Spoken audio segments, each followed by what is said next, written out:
Welcome to Writerly Wisdom Wednesdays. I'm Menna van Praag, author of 10 novels, including the Sisters Grimm fantasy trilogy. I'm a creative writing tutor at Cambridge University and co-founder of the Cambridge Creative Writing Company. And I'm here to tell you everything I know about writing and publishing novels. And today we're going to look at character and their wants and needs. What makes your story special? And how will you write it so the reader will never forget it? I'll teach you the art and craft of the bestseller. Learn how to tell and sell your story and write your dreams into reality. The great screenwriter Aaron Sorkin said, "I try to show the audience what a character wants, and that goes a great way towards creating empathy for that character. Sympathy too." One of the ways that you can create a lot of sympathy for your character is to have them want something, whether it's to win a fight, to win a dance competition, to find a beetle, and just take that want further and further away. So in Act 1, they are this far away, in Act 2, they're this far away, and so on and so forth. And you make them suffer all the way along. You know, they want something, they're trying to get it, and they can't get it. It gets further and further away from them. And we will really feel for them because as human beings, we all want something. And thus we will empathize with the character. A lot of you will want to get published. I spent 10 years of my life wanting to get published. And so I loved watching these films and reading these novels that were about someone struggling and striving to get something that they wanted. Because then I felt myself in their place and I thought, I can get what I want.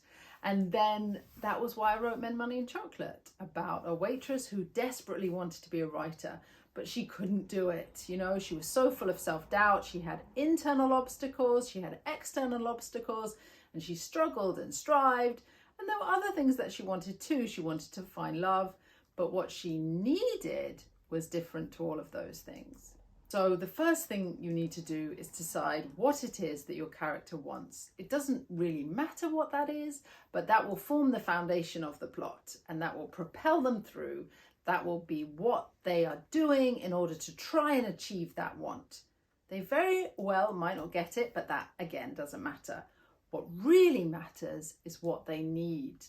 What a character needs is really the most important thing. This is the thing that will make your story moving. This is the thing that will make your audience cry.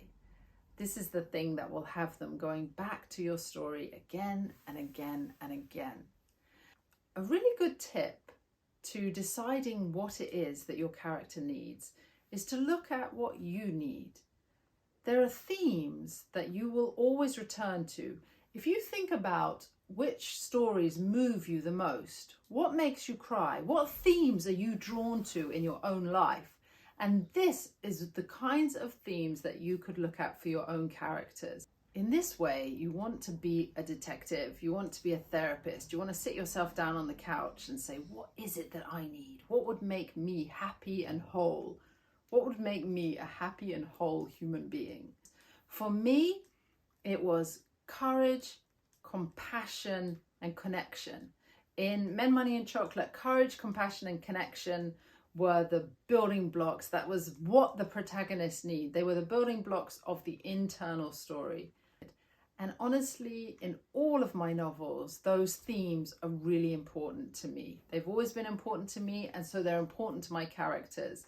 They are themes that matter to me in my life, and they are themes that matter to me in all the stories that I love. The stories that I most love contain those themes. So look inside yourself and see what it is that matters to you. I'm going to show you some of my favorite films, first of which is Groundhog Day. So what does the character want in Groundhog Day? Take a look at this clip. We're clear. Have fun in Puxatawny, Phil. For your information, Hairdo, there is a major network interested in me. Yeah, that would be the Home Shopping Network. Thanks, Larry. Go wait in the van, will you? That was nice, Phil. Big trees. Stop, Kenny. Look, can you handle the 10 or not? Yeah. Listen, if for any reason you don't want to rush back, I can do the 5 tomorrow. Oh, come on. I want to stay an extra second in Punxsutawney, please. Well, Rita thinks it would be a great idea to stay around for some of the other events, get some incredible footage. The people and the fun, the excitement. You haven't worked with her yet, have you? She's really nice. I think she's going to be a really good producer. You guys are going to have fun. She's fun, but not my kind of fun. I will be here for the 5. So it's clear from this clip that he is just superficial right now. He's selfish, he's hedonistic, he wants to have fun, he wants to be successful, he has disdain for all of his colleagues, for the place where he works, and he just wants to be somewhere else, somewhere better. He doesn't want to be where he is right now. He wants to be somewhere better. He is then cursed, of course, as we all know, to repeat the same day over and over again. He falls in love with his producer and he decides that he wants to be with her.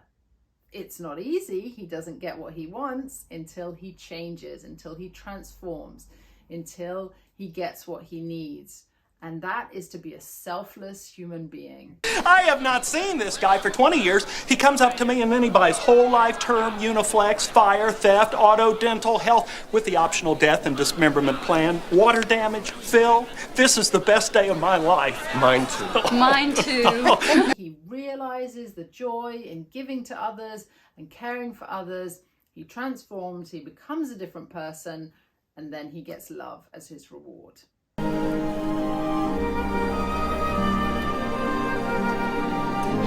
Another story I love is About a Boy by Nick Hornby, which was made into a wonderful film with Hugh Grant. Let's take a look at this clip and see what we think that he wants and needs. John Donne, John Milton, John F. Kennedy, John Bon Jovi. John Bon Jovi, too easy. And, if I may say so, a complete load of bollocks. In my opinion, all men are islands. And what's more, now's the time to be one. This is an island age. 100 years ago, for instance, you had to depend on other people. No one had TV or CDs or DVDs or videos or home espresso makers. As a matter of fact, they didn't have anything cool. Whereas now, you see, you can make yourself a little island paradise. With the right supplies and, more importantly, the right attitude, you can be sun-drenched, tropical, a magnet for young Swedish tourists. So these two characters are very similar. They're both selfish, self-obsessed, just care about superficiality, having fun, and they don't care about other people's suffering. They indeed throw other people under the bus to get what they want. Yeah, made him up. You made him up? Yeah, to meet women. You're sick. Yeah. What does he need? The answer to that question can be found by looking at who he is right now. So he's selfish, he's self-obsessed, he doesn't care about anything profound, he's very superficial.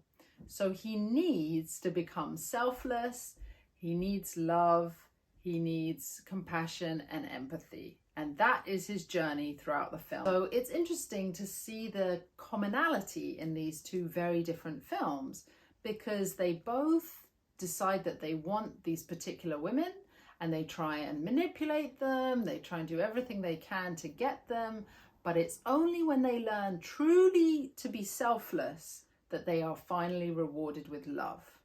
The next film is Bridget Jones' Diary. What is it that Bridget Jones wants and what is it that Bridget Jones needs? Let's take a look at the opening. Soon I was going to live a life where my major relationship was with a bottle of wine.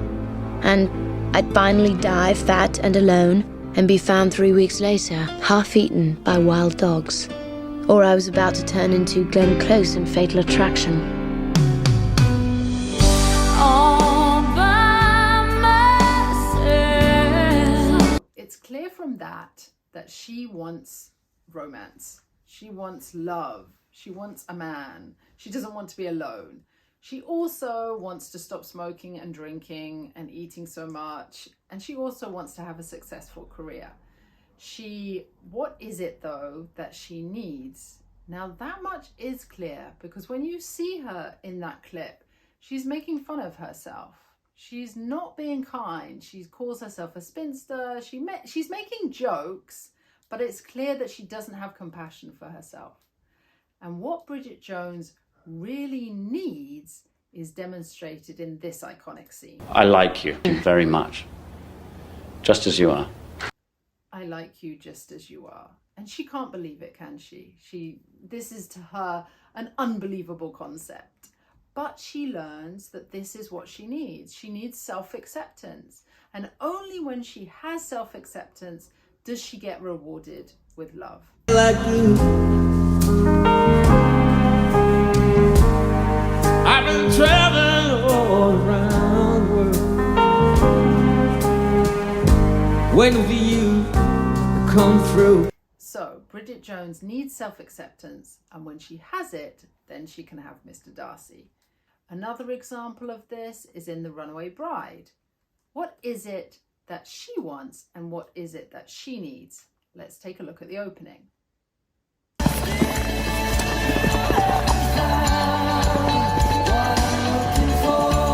From that, you can see, again with the use of music as well, what is it that she wants? Well, she wants to find what she's looking for. Does she know what it is that she's looking for? She doesn't yet. She thinks that she wants to get married. She thinks that getting married, finding a partner will make her happy. However, she doesn't want to marry any of these men. But why? Why is it? What is wrong about these relationships? You were so lost you didn't even know what kind of eggs you like. Yes. Yes. Yes, that's right. With the priest, you wanted scrambled. With a deadhead, it was fried. With the other guy, the bug guy, it was poached. Now it's like, egg whites only. Thank you very much. But she discovers that what she really needs is to find out who she is. She needs self-knowledge. She needs self-awareness. She needs to discover her own identity. Then she leaves him at the altar and goes on a journey to discover what it is that she needs. And this is beautifully represented in a scene where she tries all the eggs and she discovers which type of eggs she likes. And then she can go back to him and be with him because she has discovered she's not going to give herself up this time. She's not going to become a carbon copy of the man that she marries. She's going to be her own independent woman, and then she can have a relationship.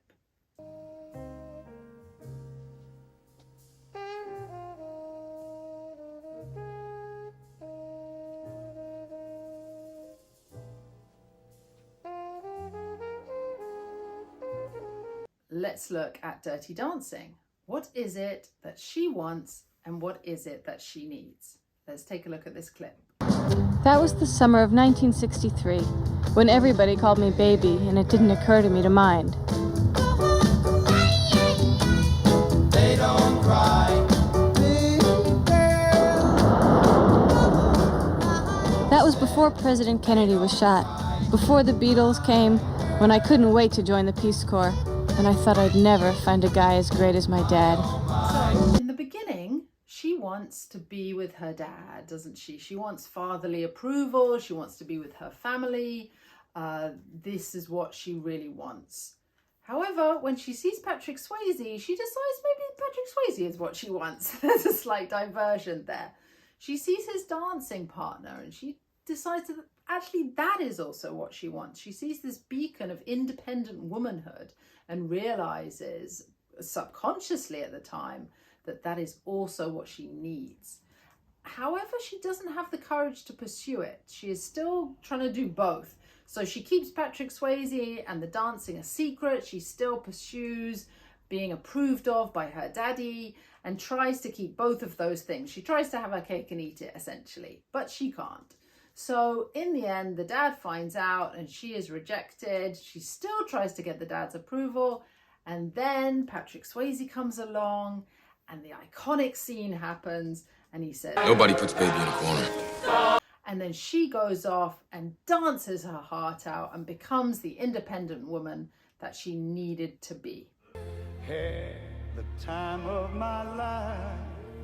No, I never felt this way before. Yes, I swear it's a truth, and I owe it all to you. what they need. So these are stories of personal transformation, and that is why we love them. That is what we find so moving, because essentially we all want to transform. We all have these needs inside us, and we're vaguely aware of them, perhaps, depending on how much therapy we've had. How conscious are we of these needs? And how conscious are we of our internal flaws? And we want to overcome them, and we love to read and watch characters who do this, who do the work, who do the work to get what they need. They transform, they have the courage to do that, and then they get what they want. What I invite you to do now that we've looked at all of these wants and needs is to sit down on your first page, show us what it is that your character wants, and also show us what they need. But the need should be subtle, and the character should be unaware of what that need is. They're very aware of what their want is, but they're not aware of their need. We, as the reader, are aware of their need, but they are unaware. And then throughout the film or throughout the novel, they will come to discover it. And hopefully by the end, they will become a more whole and happy human being. It'll be a story that will move us and keep us coming back for more. I hope you've enjoyed looking into characters' wants and needs with me. Next week, we're going to look at fatal flaws, so join me then.